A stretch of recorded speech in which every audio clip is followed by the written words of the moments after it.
Ya teman-teman sekalian, malam ini saya alhamdulillah tadi bersama dengan Pak Menkyu menghadap Presiden yang didampingi oleh Mensesnek dan Pak Seskap untuk melaporkan program prioritas Bapak Presiden khususnya yang melalui Kementerian Sosial. Yang pertama tentang pemutakhiran DTSen, yang kedua soal sekolah rakyat, dan yang ketiga yang khusus kami laporkan malam ini soal bansos tepat sasaran. Sebagaimana yang diketahui, langkah strategis yang dilakukan oleh Bapak Presiden menuju bansos tepat sasaran adalah dengan menerbitkan Inpres nomor 4 tahun 2025. Inpres ini menyangkut DTSen, Data Tunggal Sosial dan Ekonomi Nasional, yang dikelola oleh BPS. Jadi seluruh data sekarang yang mengelola adalah BPS. Dulu Kementerian Sosial punya data sendiri namanya DTKS, sekarang itu sudah tidak berlaku lagi dan yang berlaku adalah DTSen. Dengan adanya data tunggal sosial ekonomi nasional ini, tentu ada dinamika dalam penyaluran bansos. Ya, dalam penyaluran bansos. Kenapa?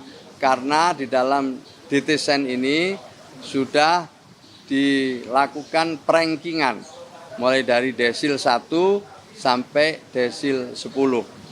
Maka itu kemudian kita berusaha untuk melakukan beberapa hal kaitannya dengan DTSen yang sudah dilakukan verifikasi dan validasi termasuk perankingan oleh BPS. Yang pertama yang kami lakukan adalah melakukan ground check terhadap 12.000 keluarga penerima manfaat. 12 juta keluarga penerima manfaat. Dari hasil ground check yang dilakukan oleh Kementerian Sosial lewat pendamping-pendamping yang kami miliki dengan sumber daya yang dimiliki oleh BPS, ditemukan 1,9 juta yang dinyatakan tidak memenuhi syarat lagi untuk menerima bansos. Dan untuk itu kita alihkan kepada mereka yang lebih berhak. Yang kedua, untuk mengetahui profil rekening penerima bansos, kami atas izin Presiden melangkah dan bekerja sama dengan PPATK. Di sanalah kita menemukan lebih dari 600.000 penerima bansos yang terindikasi main judol. Juga ada penerima bansos yang mengaku saat membuat rekening itu sebagai anggota DPRD, anggota anggota DPR, anggota TNI, anggota Polri. Ada juga yang mengaku ya, ini belum tentu benar, sekali lagi, yang mengaku sebagai dokter, pegawai BUMN dan lain sebagainya. Tentu kita lakukan penelusuran khusus yang ditengarai ikut terlibat dalam permainan judol, kita lakukan pendalaman. Dan memang kita menemukan hal yang bisa dikatakan ini mengejutkan kita semua lah. Mungkin karena juga mereka benar-benar main judol, maupun juga mungkin saja dimanfaatkan oleh orang lain. Maka itu kita melakukan usaha untuk melakukan ground check ya. Nanti hasilnya akan kita lihat pada triwulan keempat. Untuk sementara ini tentu bagi yang memang sudah kita ketahui benar-benar bermain judol tidak akan bisa menerima bansos lagi. Kecuali memang bagi mereka yang sangat-sangat membutuhkan. Itu pun harus melakukan reaktivasi, harus melakukan daftar ulang lewat desa, kelurahan, atau lewat aplikasi yang sudah kami siapkan bekerja sama dengan Dinsos setempat. Jadi ini perlu saya sampaikan, jadi bagi memang mereka yang masuk di dalam desil 1, desil 2, tentu masih ada kesempatan untuk memperoleh bansos kembali dengan cara melakukan reaktivasi sebagai penerima bansos. Sementara terhadap profesi-profesi tadi sekarang sudah kita lakukan dan insya Allah juga tidak akan bisa menerima bansos lagi. Nah, alhamdulillah malam ini juga kami sudah mendapatkan arahan dari Presiden ya bersama dengan Kementerian Keuangan untuk dilakukan koordinasi lebih lanjut tentang bansos-bansos yang menjadi bagian dari tugas dan fungsi Kementerian Sosial. Prinsipnya tidak ada bansos yang dikurangi. Bahkan dalam kesempatan-kesempatan tertentu Presiden menambah bansos itu.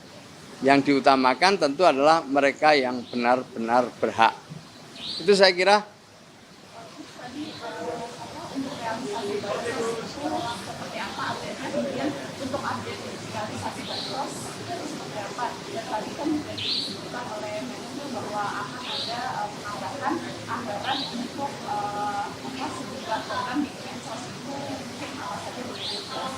Ya, tentu yang pertama-tama ini ya saya sampaikan dulu bahwa penyaluran alhamdulillah untuk triwulan pertama sudah selesai ya 100%. Triwulan kedua karena ada pembukaan rekening kolektif yang memerlukan proses sangat panjang, sekarang udah hampir selesai. Jadi yang triwulan ketiga ini kita sudah menyalurkan lebih dari 75%. Jadi secara umum sudah bisa kita menyalurkan dengan baik kecuali bagi yang membuka rekening kolektif atau sasaran barulah. Mudahnya itu adalah sasaran penerima manfaat yang baru hasil ground checking atau hasil pemutakhiran. Lalu kami nanti akan berkoordinasi dengan Kementerian Keuangan sebagaimana arahan Presiden untuk memperkuat program-program yang memang menjadi bagian dari penyaluran bansos seperti permakanan untuk lansia terlantar di atas usia 75 tahun.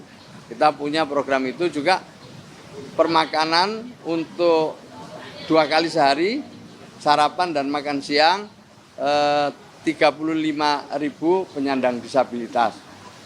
Lalu juga kita punya program pemberdayaan, jadi yang ini juga mendapatkan atensi dari Presiden. Jadi sebagaimana diketahui, kita ingin penerima bansos ini tidak dimotivasi. Kita ingin yang namanya bansos ini difahami sebagai sifatnya sementara, lalu mereka menuju ke pemberdayaan. Bansos itu sementara, pemberdayaan itu selamanya. Nah, kami mendapatkan arahan Presiden agar kita juga memperkuat program pemberdayaan ini. Sehingga tiap tahunnya bisa lebih terukur mereka yang graduasi, mereka yang lolos, mereka yang naik kelas. Dari yang selama ini hanya menerima bansos, mengikuti program-program pemberdayaan yang ada di Kementerian Sosial maupun di kementerian-kementerian yang lain. Di bawah nanti koordinasi Menko Pemberdayaan Masyarakat. Saya kira itulah ya intinya ya.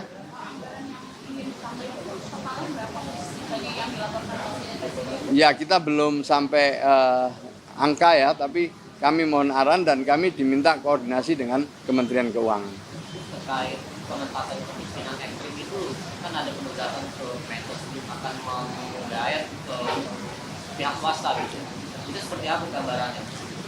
Ya, jadi kan kita sudah punya data ya, by name, by address, sudah ada semua data-datanya dan ini akan kita lakukan kerjasama dengan banyak pihak untuk mengintervensi sesuai kebutuhannya. Jadi di beberapa tempat kami bekerja sama dengan Basnas, ya. Kemudian di beberapa tempat lain kami bekerja sama dengan dunia usaha, ya. Di beberapa tempat lain kami juga bekerja sama dengan pihak-pihak lain, filantropi yang memiliki program-program yang sama dengan kami. Jadi kami melibatkan banyak sekali dunia swasta, dunia usaha, filantropi yang bisa bersama-sama dengan kami untuk ikut mengentaskan kemiskinan, khususnya kemiskinan ekstrim. Ya sampai sekarang memang dulu belum dianggarkan ya. Maka ini kita tadi sudah dapat arahan Presiden untuk supaya program pemberdayaannya diperkuat. Nanti kami akan menghitung kembali dan kami akan konsultasi dengan Kementerian Keuangan dan Bappenas. Ya cukup jelas saya kira ya. Terima kasih ya.